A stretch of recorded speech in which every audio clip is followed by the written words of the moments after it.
Bonjour et bienvenue dans cette nouvelle vidéo. Aujourd'hui, nous partons à la découverte du chapitre 3 d'Anaël, tome 1, Les éclats du passé, qui est maintenant disponible à la FNAC, sur Amazon et sur le site Elaya. Donc n'hésitez pas à aller dans la description pour cliquer sur le lien. Et sur ce, je vous souhaite une très bonne écoute.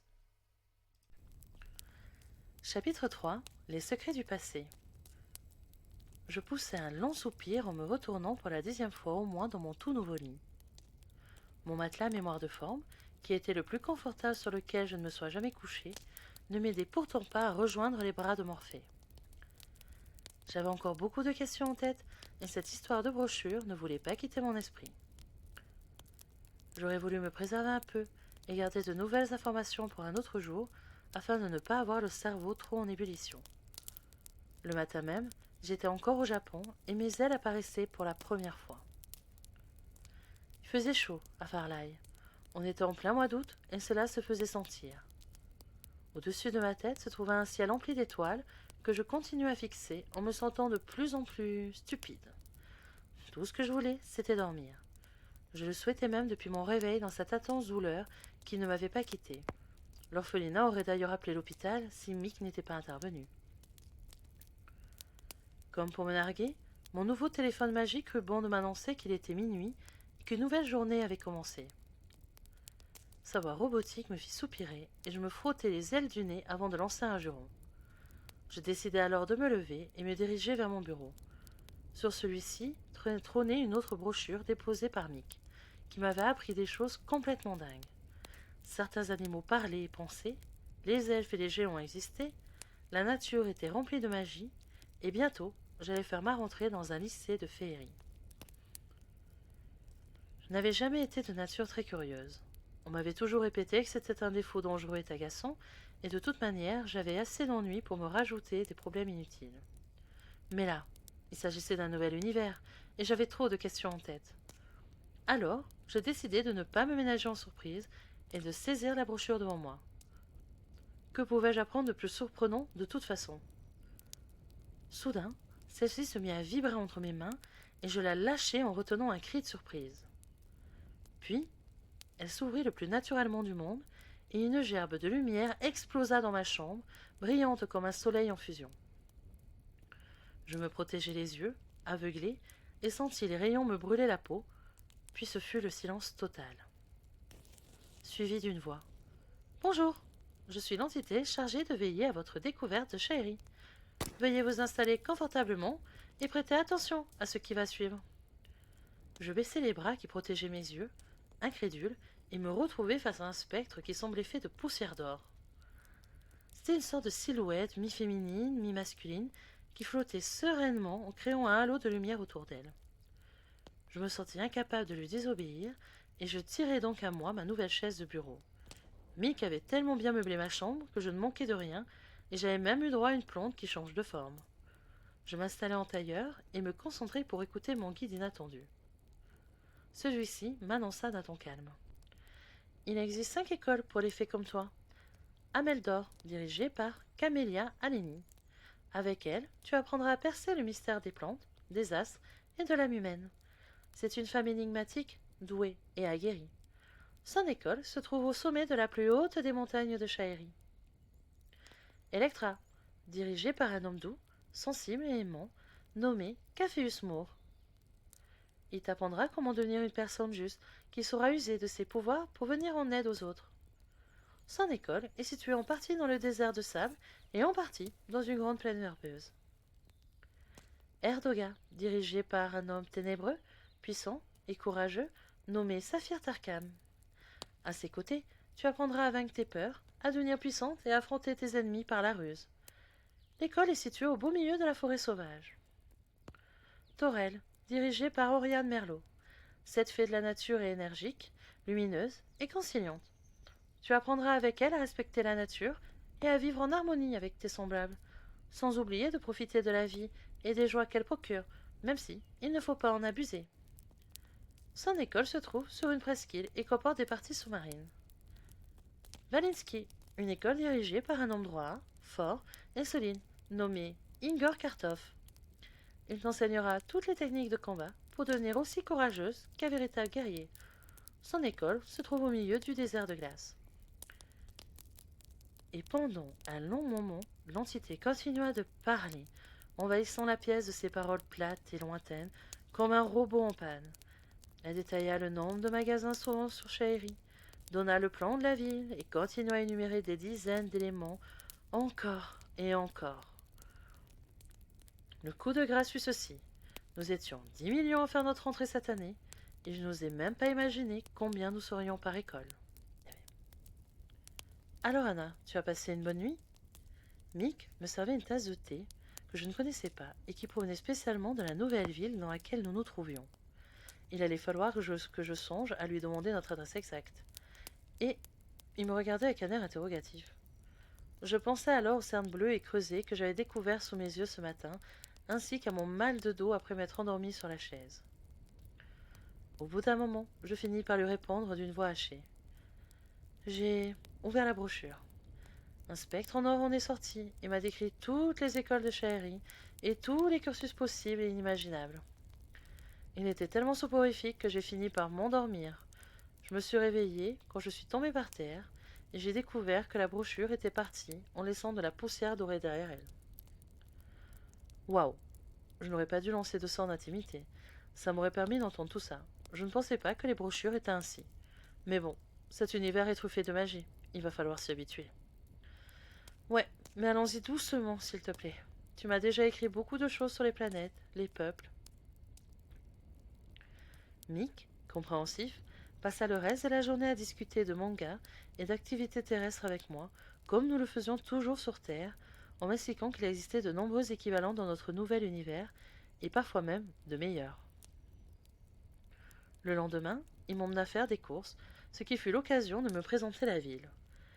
Nous vivions dans le pays Labis, à Varles, pour être précis. Cette excursion ne fut pas aussi surprenante que je l'avais imaginé. Les magasins ici étaient aussi similaires à ceux de la Terre, mais il y avait aussi de nouveaux aliments que Mick se fit un plaisir de m'acheter. Quelques jours plus tard, nous découvrîmes ensemble Technopolis, capitale de l'un des plus grands pays de la planète, Zafia. Cette ville est en partie célèbre pour son immense centre commercial futuriste, créé en 2015 par un milliardaire farfelu. Le bâtiment trônait tout bonnement au sommet d'une pyramide qui s'élevait au cœur de la ville. Pour y accéder, il fallait monter dans un ascenseur tout en verre qui nous menait 30 mètres au-dessus du vide. Les murs du centre commercial étaient percés de vitraux de toutes les couleurs, et les portes s'ouvraient à notre passage en chantant un petit refrain. Le sol était entièrement dallé de pierres brutes, d'un bleu turquoise saisissant. La foule se bousculait. Pour entrer dans les boutiques éclairées de mille feux, les enfants criaient et je serrais la main de Mick pour ne pas le perdre. Un écran géant, suspendu au milieu du hall, diffusait des publicités et répandait même l'odeur du produit vanté. Une fragrance de lilas nous accompagna jusqu'aux ascenseurs qui menaient à des terrasses intérieures en suspension reliées par des ponts. L'immense dôme de verre, qui s'élevait au-dessus de nous, était couvert de plantes aux bourgeons luminescents, ce qui créait une douce lumière. Je sentis soudain ma poitrine buter contre une personne, et je m'arrêtai, lâchant la main de Mick au passage. En baissant la tête, je croisai le regard de ce que je supposais être un lutin, aux oreilles pointues et au sourire avenant. « Ce n'est rien, me dit-il alors que je m'excusai. Avec tout ce monde, on se perd un peu, n'est-ce pas ?» Je hochai la tête, sans trouver de mots pour lui répondre. Sa rencontre me fit réaliser à quel point chacun ici était différent. La mode, également, n'avait rien à voir. Les tenues semblaient mixtes, puisque des personnes d'apparence masculine portaient des jupes ou des robes. Quant au style, je n'arrivais pas à déterminer de quelle époque il semblait provenir.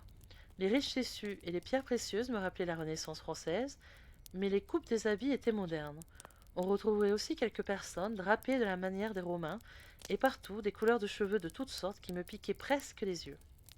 « Ah, tu es là !» s'écria Mick en me rejoignant. « Tout va bien ?»« Oui, mais je viens juste de réaliser à quel point on paraît banal tout à coup. »« T'en fais pas, on fera les boutiques tout à l'heure. Allez, viens avec moi. » Mick me prit la main et m'entraîna jusqu'aux 3 terrasses du bâtiment. Nous nous trouvions alors à 60 mètres du sol, comme l'indiquait un écran. On s'avança jusqu'au parapet pour observer la ville en contrebas. Elle était singulièrement différente de celles auxquelles nous pouvions être habitués. Les habitations se trouvaient groupées dans un certain désordre, quelques parcs avaient été créés, on retrouvait de nombreux immeubles de toutes les couleurs et de tous les aspects. Les véhicules volaient très haut dans le ciel, et des routes larges comme des pistes d'atterrissage avaient été créées à leur intention un peu partout. Elles menaient pour la plupart à des parkings à étages qui leur permettaient ensuite de continuer leur route à pied. Quelques bus circulaient au cœur de la ville, au milieu d'allées colorées, flanquées de boutiques de toutes sortes. À l'aide de mes jumelles, je remarquai également quelques lieux de culte et des statues diverses. Une question me traversa alors l'esprit. Pourquoi est-ce que nous prions les royautés suprêmes et pas la grande divinité qui nous a tous créés?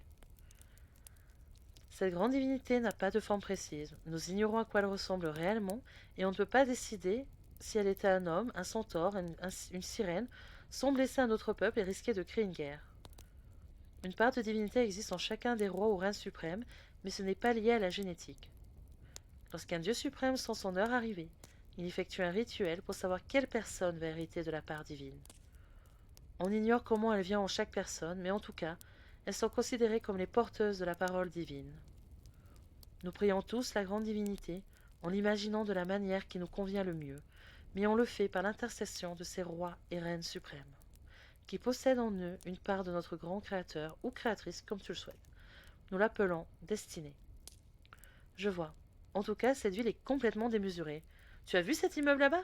Il est encore plus haut que le nôtre, et on dirait que tout est en verre là-bas. Et celui d'en face est entièrement en onyx, sans parler de cette espèce de cabane dans les arbres. Cette espèce de cabane dans les arbres, c'est une école, affirma Mick avec un sourire. Je me fis plaisir et achetai une paire de chaussures dans l'une des boutiques, ainsi que plusieurs tenues de rentrée. Les livres me donnaient envie, mais je savais que Mick m'en avait déjà sélectionné et que la bibliothèque du salon était à moitié remplie pour moi. Puis, il me démontra à quel point cette planète était diversifiée, en m'emmenant avec lui à quelques minutes en voiture de là, au milieu d'une plaine verdoyante, au creux de hautes montagnes enneigées. Une cascade coulait et les oiseaux chantaient dans les arbres. Nous avions laissé sa voiture dans un grand parking et avions marché 5 minutes en voyant seulement quelques villages épars. Nous étions presque seuls au monde. Il doit y avoir de sublimes randonnées à faire par ici, fis-je remarquer en me trempant les pieds dans la rivière. L'eau glacée me chatouillait les orteils délicieusement. Je n'en revenais pas qu'il y ait si peu d'écart entre ces deux endroits, mais je savais qu'en réalité, il nous aurait fallu au moins 5 heures de trajet avec une voiture terrestre pour effectuer cette distance. C'est vrai que les paysages sont jolis, mais c'est difficile de se promener librement, car des peuples de centaures vivent là-haut et ils aiment leur paix. En revanche, si on traverse la rivière et que l'on continue tout droit, on arrivera à un joli village dont les maisons ont un toit de chaume. Certains de ces villages vivent en autarcie complète et les adolescents apprennent à la maison. Cela doit représenter environ 5 millions d'effectifs au total, si je me rappelle bien. On continua la promenade, encore un moment, mais on s'arrêta avant le village. La nuit allait bientôt tomber et il était temps de rentrer à la maison. Lorsque je m'endormis cette nuit-là, je rêvais de l'univers infini et de la magie qui n'en finissait plus de nous émerveiller. Je me sentais vaguement triste d'être soudain si loin de chez moi, mais je n'avais pas peur, loin de là. On enchaîna notre visite de l'univers sur les coins les plus sauvages et reculés des différentes planètes qui le composaient.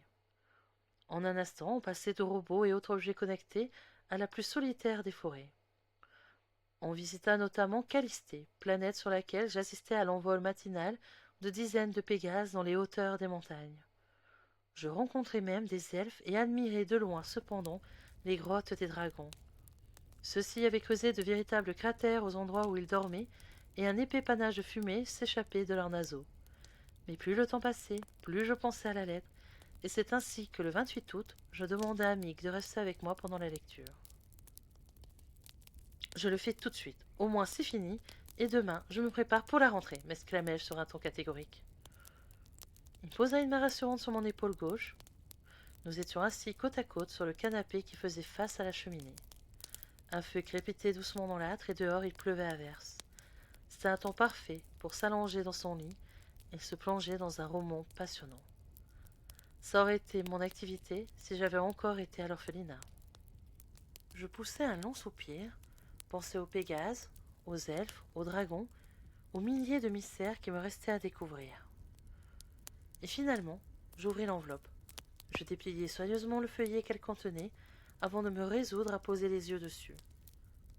Il me fallut encore quelques secondes avant de parvenir à lire ce qui était écrit. Anaël, si tu lis ces mots, c'est que tu as 15 ans, que tu connais ton pouvoir et que tu sais d'où tu viens. Nous t'avons confié à Mick car nous connaissions ses parents. Ils étaient notre seul rempart sur terre et nous savons que leur fils a fait tout son possible pour honorer leur promesse de prendre soin de toi. Nous avons préparé un jeu de pistes pour que tu apprennes peu à peu tout notre passé en rencontrant les bonnes personnes et en visitant les lieux essentiels pour nous. Tu seras guidé par le bracelet à ton poignet. Il contient une petite part de notre magie et il saura t'emmener là où il faut. À moins que tu décides de rester sur Terre, bien sûr. Dans tous les cas, ça sera ton choix. Nous ne voulons rien t'imposer. Nos secrets sont lourds et sombres et nous n'avons jamais été des personnes ordinaires. Et toi, Anaël, tu n'es pas née pour être ordinaire. Si tu choisis de rester sur Terre, nous l'accepterons. Mais si tu choisis de t'engager dans cette quête, parcours les planètes et laisse le bracelet te guider. Il est ton allié le plus précieux dans cet univers. N'oublie cependant pas d'aller au lycée et de te consacrer aux matières qui t'inspirent. Nous ne voulons pas t'empêcher de vivre ta vie. Quoi qu'il arrive, souviens-toi que nous t'aimons. Carmen et Nobu Sano. C'était tout. Pas la moindre explication, pas la moindre excuse. Rien. Seulement un « nous t'aimons ». C'est déjà beaucoup, pour moi qui n'avais jamais rien eu de mes parents, mais je ne pouvais m'empêcher de me sentir incroyablement déçue. Ma gorge se serra malgré moi. Je pus reconnaître qu'ils m'avaient chacun écrit leur prénom de leurs propres mains. Je traçais les N comme mon père, mais mon écriture était penchée comme celle de ma mère. Je regrettais de ne pas avoir une photo d'eux pour savoir auquel je ressemblais le plus. À côté de moi, Mick demeurait silencieux. Sans doute se demandait-il comment ses parents avaient pu connaître les miens. Carmen et Nobu Sano, de parfaits inconnus, en tout point. Nous n'avons jamais été des personnes ordinaires. Il faut que je fasse le tour de l'univers, finis-je par dire d'une voix tremblante. Tu veux suivre la piste de leur passé? Oui, je veux tout savoir d'eux. Je mérite de savoir pourquoi je me suis retrouvée seule pendant 15 ans. Mick tourna son regard vers moi, et je tentai de le soutenir sans savoir ce qu'il pouvait y avoir derrière sa tête. Je fixai ses yeux bleu marine avec des éclats dorés et ses mèches brunes qui retombaient sur son front. Je savais qu'à côté de lui, qui était si plein d'assurance et se tenait droit et fier, je paraissais frêle, jeune et sans doute un peu naïve.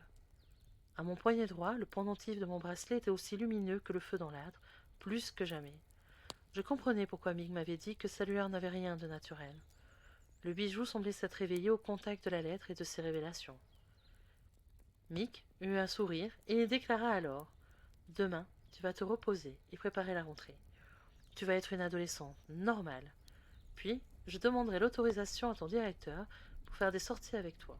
Je t'accompagnerai sur chaque planète, une par semaine, et en 1 mois et demi, ça sera fini. » « Ça me va, approuvai-je.